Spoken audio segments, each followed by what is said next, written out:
بسم اللہ الرحمن الرحیم رب اشرح لی صدری ویسر لی امری واحلل عقدۃ من لسانی یفقہوا قولی۔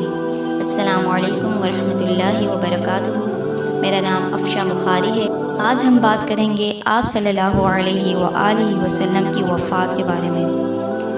ذی الحج کی 8ویں تاریخ خاتم الانبیاء نے اپنے تمام صحابہ کرام رضی اللہ تعالیٰ عنہ کے ساتھ عرفات میں 2 رکعت نماز ادا کی تھی۔ اتنے میں حضرت جبرائیل علیہ السلام آ گئے، یا آخری آیات لے کر حاضر ہوئے۔ الیوم اکملت لکم دینکم واتممت علیکم نعمتی، یعنی آج میں نے تمہارا دین تم پر مکمل کر دیا اور پوری کر دی تم پر اپنی نعمت۔ یہ آیت نازل ہوئی تو آپ صلی اللہ علیہ وآلہ وسلم نے جان لیا کہ اب میرا وقت آخری ہے اور میرا وقت قریب آنے والا ہے۔ پھر مدینے کی طرف روانہ ہو کر آپ صلی اللہ علیہ وآلہ وسلم نے فرمایا کہ شاید دوسرے سال مکہ مکرمہ میں آنا نہ ہوگا۔ بروز بدھ کے دن میمونہ خاتون کے گھر میں، جو کہ آپ صلی اللہ علیہ وآلہ وسلم کی زوجہ تھی، سر درد اور بخار شروع ہوا۔ آپ صلی اللہ علیہ وآلہ وسلم کو شدت مرض کی وجہ سے سب ازواج مطہرات تیمارداری میں لگ گئی۔ پھر وہاں سے حضرت محمد صلی اللہ علیہ وآلہ وسلم اہل بیت میں سے کسی کے کندھے پر ہاتھ رکھ کر عائشہ خاتون کے حجرے میں تشریف لائے اور اپنا سر مبارک ان کے زانوں میں رکھ دیا۔ آپ نے آرام فرمایا۔ حضرت عائشہ صدیقہ رضی اللہ تعالیٰ عنہا فرماتی ہیں، یا رسول اللہ صلی اللہ علیہ وسلم، آپ کا بدن مبارک بہت گرم ہو رہا ہے۔ آپ نے فرمایا، اے عائشہ، میرا وقت قریب آ گیا ہے۔ حضرت عائشہ نے یہ سن کر آہ بھری۔ آپ نے فرمایا، اے عائشہ، تم صبر شکر کرو، کیونکہ موت کا مزہ ہر کسی نے چکھنا ہے۔ اور دوسرے دن جمعہ تھا۔ حضرت بلال سے اذان سن کر آپ صلی اللہ علیہ وآلہ وسلم مسجد میں پہنچ کر فرمایا، مجھ میں صرف کے طاقت نہیں ہے، لہٰذا میری اجازت ہے کہ ابو بکر صدیق رضی اللہ تعالیٰ عنہ امامت کے فرائض انجام دے۔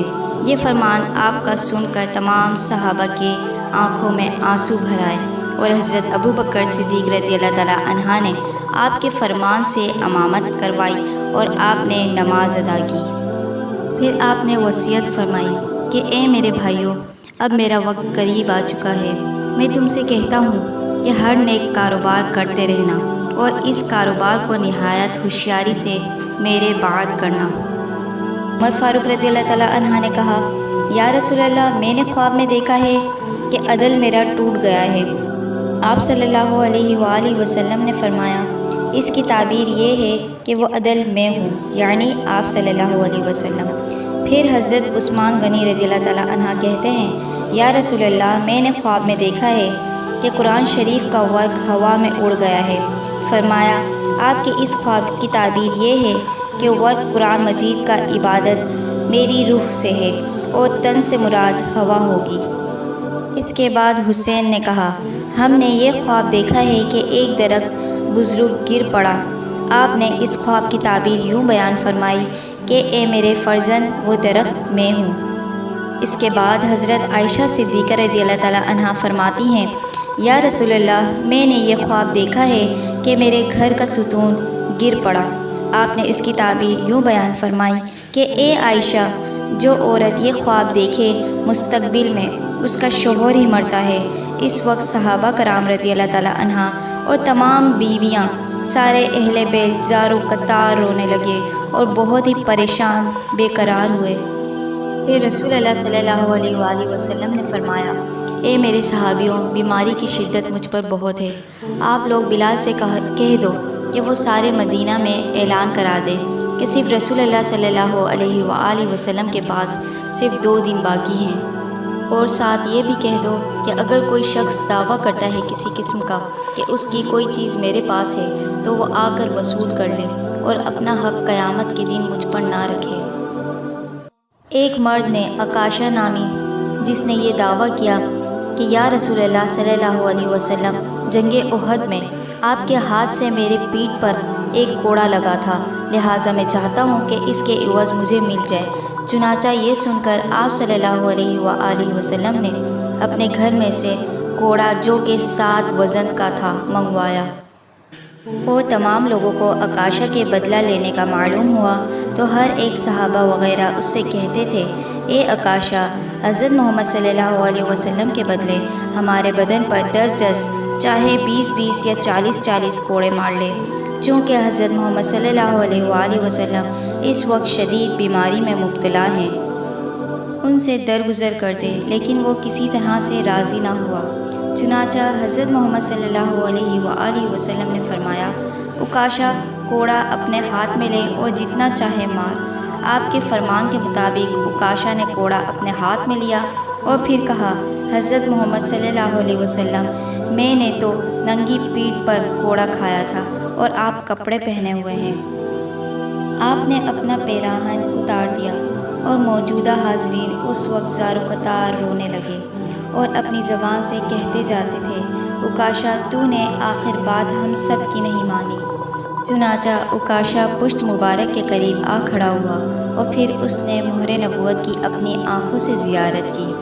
فوراً اس نے بوسہ دیا اور اپنی آنکھوں سے لگایا، پھر اس کے ہاتھ میں جو کوڑا تھا اس نے پھینک دیا اور آپ کے قدم مبارک میں گر پڑا اور کہنے لگا، اے محمد صلی اللہ علیہ وسلم، مجھ نالائق کو کیا طاقت کہ آپ کے غلاموں کی پشت تک بھی کوڑا لے جا سکوں؟ میں نالائق آپ کی درگاہ کا ہی ہوں۔ میری پیٹھ پر جس دن کوڑا لگا تھا میں نے اسی دن بخش دیا تھا۔ اب تو غرض میری یہی تھی کہ اس حیلہ سازی سے مہر نبوت کی زیارت کروں اور پھر آتش دوزخ سے بے فکر رہوں۔ پھر آپ صلی اللہ علیہ وآلہ وسلم نے فرمایا، اے عکاشہ، زہ نصیب، آگ دوزخ کی تجھ پر حرام ہو گئی ہے۔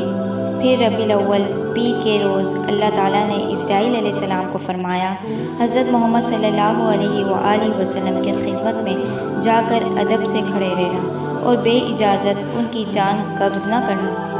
ملک الموت نے اعرابی کی صورت بن کر حضرت محمد صلی اللہ علیہ وسلم کے دروازے پر آواز دی، میں اندر آنے کی حکم چاہتا ہوں۔ اگرچہ ادب سے آواز آہستہ تھی مگر پھر بھی مکان گونجنے لگے۔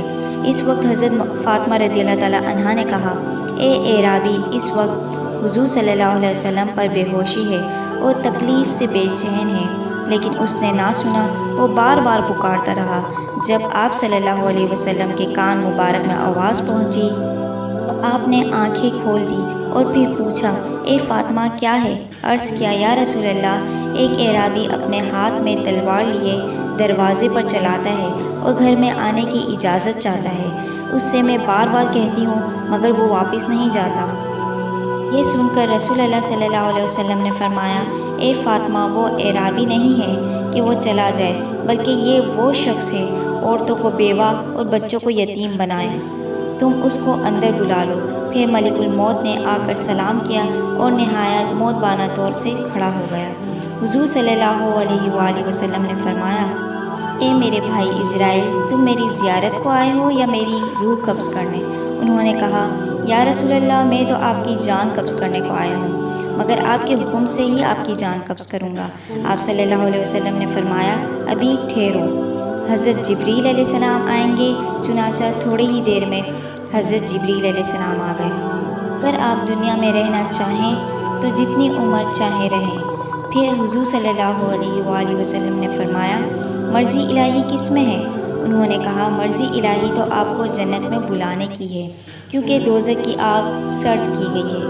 آپ کے لیے جنت کو آراستہ کیا گیا ہے اور وہاں کی حوریں غلام آپ کے منتظر ہیں اور تمام اپنے بناؤ سنگھار کے لیے آپ کی خدمت کے لیے تیار ہیں۔ یہ سن کر رسول اللہ صلی اللہ علیہ وآلہ وسلم نے فرمایا، میں بھی راضی ہوں۔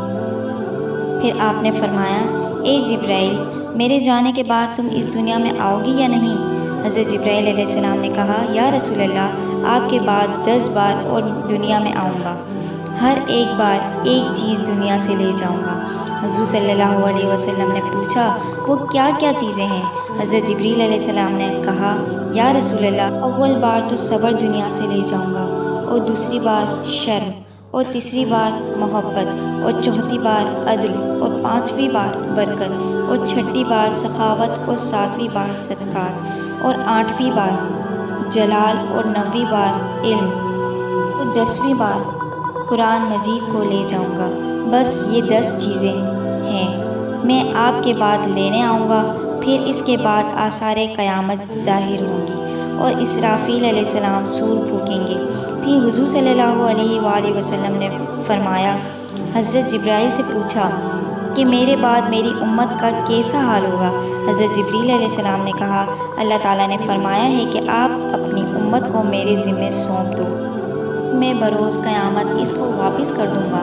آپ نے حضرت جبریل علیہ السلام سے پوچھا کہ مجھے غسل کون دے گا اور کون کفن پہنائے گا، نماز جنازہ کون پڑھائے گا اور میں کہاں دفنایا جاؤں گا؟ یہ سن کر جبرائیل دربار الہی میں گئے اور پھر وہاں سے واپس آئے اور آ کر بولے کہ اللہ تعالیٰ کا یوں فرمان ہوا ہے کہ ابو بکر صدیق رضی اللہ تعالیٰ عنہ امامت کریں اور حضرت علی مرتضیٰ غسل دیں اور کفن پہنائیں اور آپ حضرت عائشہ کے حجرے میں دفن ہو کر آرام فرمائیں۔ پھر اس کے بعد حضور صلی اللہ علیہ وآلہ وسلم نے وصیت فرمائی کہ اے میرے صحابیوں، حلال حرام میں فرق جاننا، اپنے مال کی زکوٰۃ دیتے رہنا، فقیروں کو ان کا حق سے محروم مت کرنا، یتیم ہمسائے پر شفقت کرنا، ان کو کسی طرح سے تکلیف نہ دینا۔ اس وقت سب حاضرین مجلس کا غم سے عجب حال تھا۔ حضرت محمد صلی اللہ علیہ وآلہ وسلم نے بی بی فاطمہ سے فرمایا، اے میرے جگر کے گوشے، غم نہ کر، کیونکہ 6 ماہ بعد تم بھی میرے پاس آ جاؤ گی۔ اس وقت خاتون جنت کو تسکین ہوئی۔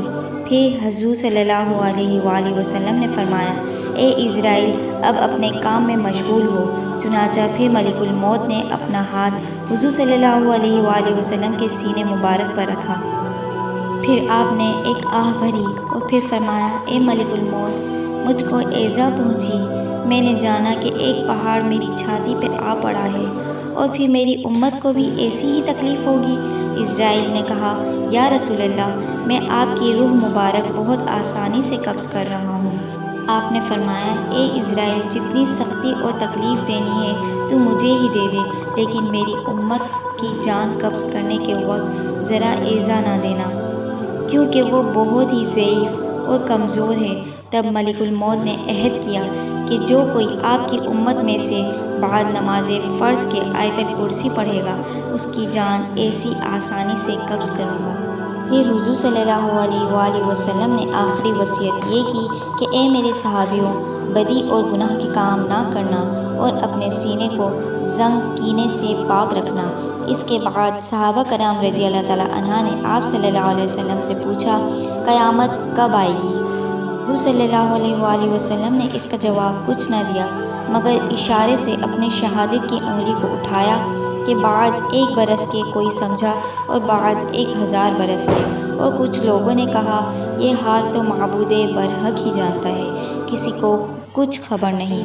بس اتنے میں حضور نے اپنی جان مبارک تسلیم کی اور تمام حاضرین نے کہا، انا للہ و انا الیہ راجعون۔ اسی دم تمام صحابہ اور اہل بیت وغیرہ جو غم کی کیفیت میں تھے، ممکن ہے کہ وہ میں بیان میں لا سکوں، اور کئی روز تک تمام صحابہ بے ہوشی میں رہے۔ بہرحال اسی وقت حضرت ابو بکر صدیق رضی اللہ تعالیٰ عنہ کے فرمانے سے حضرت علی کرم اللہ نے غسل دیا اور کفن پہنایا اور جنازہ رسول اللہ صلی اللہ علیہ وسلم کا تیار ہوا۔ ملک ملک کے آدمیوں نے حضور صلی اللہ علیہ وآلہ وسلم کی نماز جنازہ ادا کی اور زمین و آسمان کے فرشتوں نے بھی نماز جنازہ پڑھی۔ پھر حضرت عائشہ صدیقہ رضی اللہ تعالیٰ عنہ کے حجرے میں دفن کیا اور وصیت حضور صلی اللہ علیہ وآلہ وسلم کی امامت اور خلافت ابو بکر صدیق رضی اللہ تعالیٰ عنہ کو پہنچی۔ یہ تھی حضور کی وفات۔ الفاظ اثر رکھتے ہیں، امید ہے کہ میرے الفاظ بھی آپ کے دلوں پر اثر کریں گے۔ وآخر الدعوانا ان الحمد للہ رب العالمین۔ تو ملتے ہیں نیکسٹ ویڈیو میں، تب تک کے لیے اپنا خیال رکھیے گا۔ اللہ حافظ۔ السلام علیکم ورحمۃ اللہ وبرکاتہ۔